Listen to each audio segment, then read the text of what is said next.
Good morning students, how are you? Fine, very good बेटा। बेटा हम लोगों ने last day national income chapter start किया था। मैंने आप लोगों को नेशनल इनकम का मीनिंग समझाया। नेशनल इनकम क्या था? Sum total of factor income. पहला कंसेप्ट क्या था नेशनल इनकम का? Factor income. फैक्टर इनकम कौन सी थी? जो फैक्टर्स ऑफ प्रोडक्शन के बदले में दी जाती है, जैसे लैंड के बदले में रेंट, लेबर के बदले में वेजेस, कैपिटल के बदले में इंटरेस्ट और एंटरप्रेन्योर को प्रॉफिट। ये चारों आपके लैंड, लेबर, कैपिटल, एंटरप्रेन्योर, ये चारों आपके क्या हैं? Factors of production. इनके बदले में जो इनकम दी जाएगी वो क्या कहलाएगी? फैक्टर इनकम कहलाएगी। मिलने वाले के लिए फैक्टर इनकम और पे करने वाले के लिए फैक्टर पेमेंट। ठीक है, जिसको मिल रही है उसको बोलेंगे फैक्टर इनकम और जो पे कर रहे हैं उसके लिए फैक्टर पेमेंट। आई बात समझ? तो नेशनल इनकम क्या था? Sum total of factor income earned by normal resident of a country in accounting year. Second condition क्या थी कि किसकी हम इनकम तलब करेंगे नेशनल इनकम काउंट करने के लिए? नॉर्मल रेजिडेंट की, यानी हमारी कंट्री के जितने भी नॉर्मल रेजिडेंट होंगे उन सब की फैक्टर इनकम काउंट करेंगे। तो नॉर्मल रेजिडेंट का कंसेप्ट आपने पढ़ा था। नॉर्मल रेजिडेंट कौन होता है? जो किसी कंट्री में 1 साल से ज्यादा रहा हो और उसका इकोनॉमिक इंटरेस्ट उसी कंट्री में लाई करता हो, तो वो बंदा उस देश का क्या बन जाएगा? Normal resident. और उसकी अर्न की हुई इनकम उसी देश की नेशनल इनकम में क्या होगी? क्लब होगी। ठीक है, कुछ तो अजम्पशन थी, जैसे क्या WHO और IMF ये कहीं पर भी सिचुएटेड हो, ये उस देश का नॉर्मल रेजिडेंट नहीं बनेगी। दूसरी कंडीशन क्या थी कि जो नॉर्मल रेजिडेंट है वो कोई इंडिविजुअल भी हो सकता है, कोई इंस्टीट्यूट भी हो सकता है, क्रू के जो मेंबर्स हैं, आर्मी वाले जो मेंबर्स हैं, या बॉर्डर पे जो काम कर रहे हैं, ये लोग हमेशा अपने देश के ही क्या कहलाएंगे? नॉर्मल रेजिडेंट, चाहे ये दूसरे देशों में कितने ही समय क्यों ना रहे हो। तो हमने सारी बातें पढ़ ली थी। हमने नॉर्मल रेजिडेंट का कंसेप्ट और हमने फैक्टर इनकम का कंसेप्ट समझ लिया था। चलिए उससे आगे टॉपिक स्टार्ट करते हैं हम लोग। ये रिमाइंड हो गया आप लोगों को। नेक्स्ट टॉपिक है आपका नॉर्मल रेजिडेंट और NRI में difference. Normal resident and non resident of India. Non resident of India, एक होता है नॉर्मल रेजिडेंट और एक NRI, non resident in India. इन दोनों में क्या डिफरेंस है? ठीक है, देखिए सबसे पहला डिफरेंस, नॉर्मल रेजिडेंट जो किसी कंट्री में मोर देन 1 ईयर स्टे करे, नॉट मोर देन 1 ईयर। मान लो कोई अमेरिकन, कोई USA का बंदा हमारे देश में 1 साल से ज्यादा रह गया और यहीं पर ही उसका इकोनॉमिक इंटरेस्ट लाई करे, तो वो हमारे देश का क्या बन जाएगा? नॉर्मल रेजिडेंट, जो यहाँ पर मोर देन 1 ईयर स्टे करके आओ। ठीक है, कोई USA का पर्सन हमारे देश में 1 साल से ज्यादा रह गया और उसका इकोनॉमिक इंटरेस्ट भी यहीं पर लाई कर रहा है, तो वो हमारे देश में क्या बन जाएगा? Normal resident. अगर वो 1 साल से कम रहा है इंडिया के अंदर, तो वो इंडिया का नॉर्मल रेजिडेंट नहीं कहलाएगा। इन दैट केस वो क्या कहलाएगा? Non resident Indian, NRI, non resident Indian कहलाएगा, अगर वो 1 साल से कम रहा हो। ठीक है, Indian working in WHO, foreigner working in WHO, सारा आपके बुक में दिया हुआ है, बुक अवेलेबल है। इंडियन वर्किंग इन WHO, कोई इंडियन है वो WHO में कहीं पर भी काम कर रहा है, ठीक है ना? इंडियन है WHO में कहीं पर भी काम कर रहा है, तो वो हमेशा हमारे देश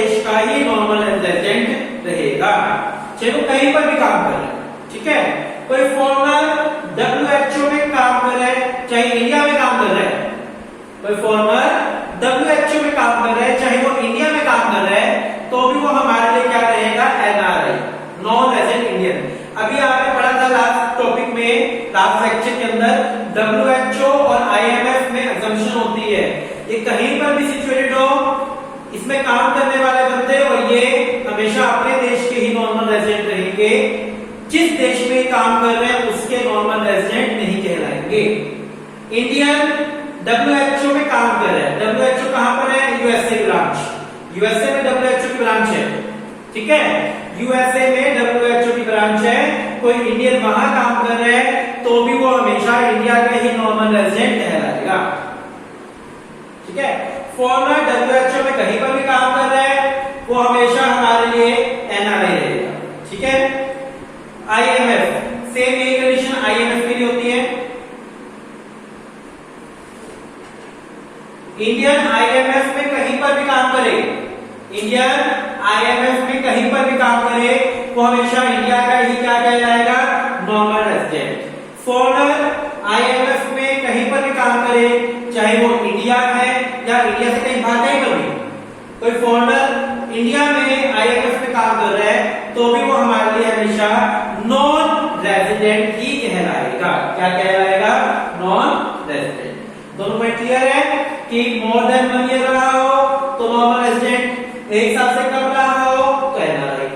आईएमएफ या डब्ल्यूएचओ में इंडियन कहीं भी काम करे हमेशा इंडिया का नॉर्मल रेजिडेंट। फॉरनर डब्ल्यूएचओ या आईएमएफ में काम कर रहे हैं तो वो हमेशा हमारे लिए क्या रहेगा, एनआरआई रहेगा, ठीक है। एम्बेसडर, एम्बेसडर सुना है, ambassador, ambassador for India in the world. Ambassador होते हैं दूत, एम्बेसडर क्या होते हैं, दूत, एम्बेसडर, एम्बेसडर जो होते हैं वो बोलते हैं दूत। जैसे हर देश के अंदर इंडिया का एम्बेसडर, ठीक है, वो क्या करता है, उस देश में इंडिया को रिप्रेजेंट करता है, क्या करते हैं, इंडिया को रिप्रेजेंट। इंडिया का एम्बेसडर एक पर्सन हर देश में होता है, जिसको बोलते हैं इंडिया का दूत, ठीक है। एम्बेसडर, इंडियन एम्बेसडर कहीं पर भी रहे, किसी भी देश में रहे, इंडियन एम्बेसडर वो हमेशा इंडिया का ही नॉर्मल रेजिडेंट कहलाएगा, ठीक है। कोई फॉरेन एम्बेसडर है इंडिया के अंदर, जैसे हमारे एम्बेसडर दूसरे देशों में होंगे वैसे ही दूसरे देशों के एम्बेसडर इंडिया में भी होंगे। दूसरे देशों के एम्बेसडर जो इंडिया में है वो हमेशा इंडिया के लिए एनआरआई रहेंगे, क्या रहेंगे, एनआरआई, ठीक है, non resident Indian. Indian ambassador कहीं पर भी हो, इंडिया से बाहर होगा तो इंडिया से बाहर ही, वो हमेशा इंडिया के लिए क्या रहेगा, नॉर्मल रेजिडेंट, ठीक है। और कोई फॉरेनर है वो इंडिया में एम्बेसडर है लेकिन वो हमेशा इंडिया के लिए क्या रहेगा, एनआरआई रहेगा, क्या रहेगा, एनआरआई। आगे बात समझ, ठीक है। लास्ट पॉइंट सुनो ध्यान से, Indian working in foreign embassy in India. मैं स्क्रॉल करता हूं पहले एक बारी, फिर लिखता हूं यहाँ पर। ये सारे पॉइंट क्लियर अच्छे से। कोई बंदा यहाँ पर एक साल रह गया वो नॉर्मल रेजिडेंट है, एक साल से कम रहा तो एनआरआई है। इंडियन आईएमएफ में डब्ल्यूएचओ में कहीं काम करे, कहीं पर भी एम्बेसडर रहे वो हमेशा इंडिया का ही नॉर्मल रेजिडेंट है। कोई फॉरेनर आईएमएफ में या डब्ल्यूएचओ में या फिर इंडिया में एम्बेसडर है तो वो हमेशा हमारे लिए क्या रहेगा, एनआरआई रहेगा, वो हमारे देश का नॉर्मल रेजिडेंट नहीं बनेगा। बात आई समझ अच्छे से, चल last point, Indians working in foreign embassy in India. समझाऊंगा इस पॉइंट को, मुझे उदाहरण दे पड़ेगा। Foreigner working in Indian embassy in Canada, ठीक है, कनाडा। देखिए इस पॉइंट, इंडियन है, वो वर्किंग कर रहे हैं फॉरेन एम्बेसी में। तो इंडियन वर्किंग कर रहे हैं फॉरेन एम्बेसी के अंदर इन इंडिया। इंडिया के अंदर कोई फॉरेन की कंपनी है, इंडिया के अंदर कोई फॉरेन कंपनी है, मैं वहां काम कर रहा हूं, मान लो, ठीक है, फॉरेन एम्बेसी में काम कर रहा हूं, लेकिन कहां पर है वो? इंडिया में। यदि मैं रह कहां रहा हूं? इंडिया में। इंडिया में रह रहा हूं ना। नॉर्मल रेजिडेंट, नॉर्मल रेजिडेंट होता है जो जिस देश में एक साल रह जाए और उसका इकोनॉमिक इंटरेस्ट वहीं लाई करता हो, ठीक है। मैं इंडिया में रह रहा हूं और मेरा इकोनॉमिक इंटरेस्ट इंडिया में ही लाई हो रहा है। कंपनी चाहे फॉरेन की है, लेकिन मेरा इकोनॉमिक इंटरेस्ट में मैं अपना इकोनॉमिक इंटरेस्ट कहां कमा रहा हूं? इंडिया में कमा रहा हूं। रह कहां रहा हूं? इंडिया में। तो मैं इंडिया का क्या कहलाऊंगा? Normal resident. Foreigner working in Indian embassy, कोई इंडिया की कंपनी है जापान में, कनाडा में, इंडिया की कंपनी है कनाडा में, तो फॉरेनर काम कर रहे हैं हमारी इंडियन कंपनी में, फॉरेनर काम कर रहे हैं, कंपनी बाहर है, तो फॉरेनर का इकोनॉमिक इंटरेस्ट कहां लाया हो रहा है? कनाडा में। वो रह कहां रहे हैं? कनाडा में रह रहे हैं, ठीक है ना। वो कनाडा में रह रहे हैं और कनाडा में उसकी इकोनॉमिक इंटरेस्ट क्या हो रही है? लाई हो रही है। तो यानी वो हमारे लिए क्या कहलाएगा? एनआरआई। चाहे कंपनी मेरी है, लेकिन वो फिर भी मेरे लिए क्या कहलाएगा? हमेशा एनआरआई कहलाएगा, क्योंकि उसका इकोनॉमिक इंटरेस्ट भी वहीं लाए हो रहे हैं और वो रह भी वहीं रहे। इस केस में मेरा इकोनॉमिक इंटरेस्ट भी यहीं लाए हो रहे हैं और मैं रह भी इंडिया में रहा हूं, सो मैं नॉर्मल रेजिडेंट। यहां वो बनता है क्या बन जाएगा? एनआरआई। सो आई होप कि आपको नॉर्मल रेजिडेंट और एनआरआई में डिफरेंस अच्छे से क्लियर हो गया, ठीक है। चलिए, एक होती है डोमेस्टिक इनकम, एक होती है नेशनल इनकम।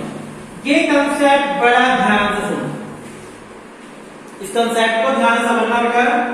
एक होती है domestic income, domestic income, domestic मतलब घरेलू इनकम। एक होती है नेशनल इनकम।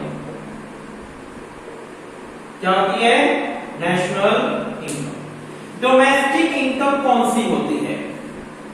डोमेस्टिक इनकम वो इनकम विच इज जनरेटेड, सुना ध्यान से, domestic income is that income which is generated with in the domestic treasury of country, with in the domestic treasury of country, ठीक है। इसको मैं एग्जांपल समझाता हूं। मैं इंडिया से जो इनकम कमा रहा हूं वो डोमेस्टिक इनकम है, वो मेरी क्या है? डोमेस्टिक इनकम है, ठीक है। तो मैंने इंडिया से कमाया 1 लाख रुपया, साथ के साथ मैंने फॉरेन कंट्री से कमाए 50,000 रुपीज। मैंने इंडिया से कितने कमाए? 1 लाख, और मैंने फॉरेन कंट्री से कितने कमाए? 50,000, ठीक है। जो मैंने इंडिया से कमाया वो डोमेस्टिक इनकम है, वो क्या है? Domestic income, rupees 1 lakh. ये क्या बन जाएगी? मेरी डोमेस्टिक इनकम। इस डोमेस्टिक इनकम में मैं क्या जोड़ दूं? जो मैंने फॉरेन से इनकम कमाई 50,000, जो मैंने फॉरेन से इनकम कमाई वो मैं जोड़ दूं, तो मेरी क्या बन जाएगी? ये नेशनल इनकम। क्या बन जाएगी? National income. डोमेस्टिक इनकम कौन सी? जो मैंने सिर्फ इंडिया से कमाई, that is only domestic income. इसमें मैं वो इनकम भी जोड़ दूं जो मैंने कहां से कमाई? रेस्ट ऑफ वर्ल्ड, इसको बोलते हैं रेस्ट ऑफ वर्ल्ड, बाहर से कमाई, वो मैं जोड़ दूं तो जो इनकम बन जाएगी वो मेरी क्या कहलाएगी? National income. इसकी प्रॉपर डेफिनेशन क्या होती है डोमेस्टिक इनकम की? It is that income which is generated, it is that income which is generated within the domestic territory of country, which is generated within the domestic territory of country, ठीक है। थोड़ा सा हम इसको पढ़ते हैं, देखिए। At the macro level, the concept of income is used both as domestic concept and national concept. जब भी आप इनकम की बात करोगे तो यहाँ 2 तरह की इनकम आप पढ़ोगे, एक डोमेस्टिक और एक national. When used as a domestic concept, we call domestic income.